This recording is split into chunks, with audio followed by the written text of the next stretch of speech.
Почитувани присутни, вчера имав можност да поразговарам со двајцата истакнати професори и прилично ме заинтригира она за кое што говоревме. Па вчера до доцна во ноќта истражував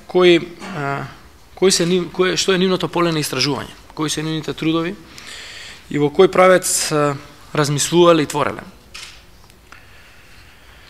Најдов една студија од професорот Норман Даниелс за опортунитетни трошоци или opportunity cost, која што кога ја прочитав се потсетив на неколку случаи кои што јас лично сум ги имал во мојава кариера, посебно во делот од како сум министер за здравство и одлуки кои што сум требал да ги донесам. Одлуките во здравството не секогаш се лесни.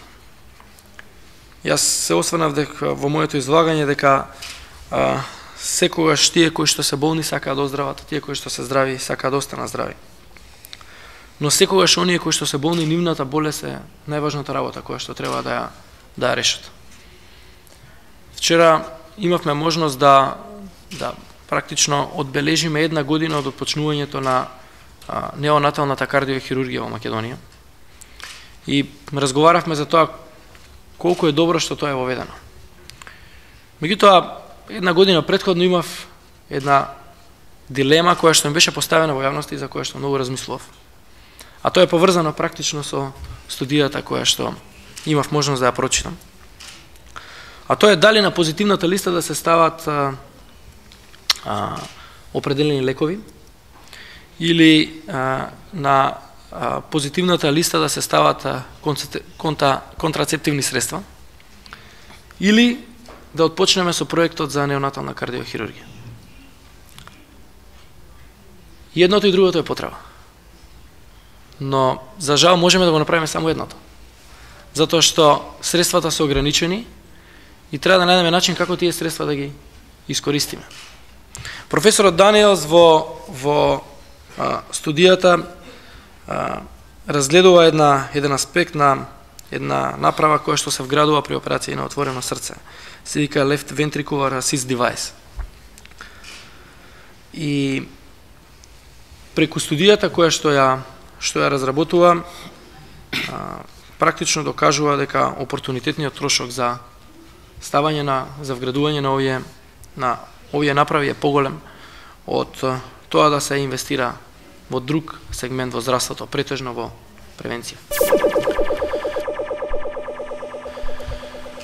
Вакви ситуации во здравството имаме секојдневно. Дали да преземеме еден чекор или да преземеме друг чекор. И едната и другата работа се важни. И едниот и другиот чекор спасуваат живот, помагаат, превенираат, решаваат некој здравствен проблем. Но секогаш можеме да го направиме само едниот.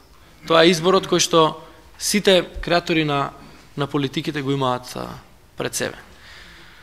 Практично од изборот кој што се прави, ќе зависи дали креаторот на политиката ќе биде успешен или не.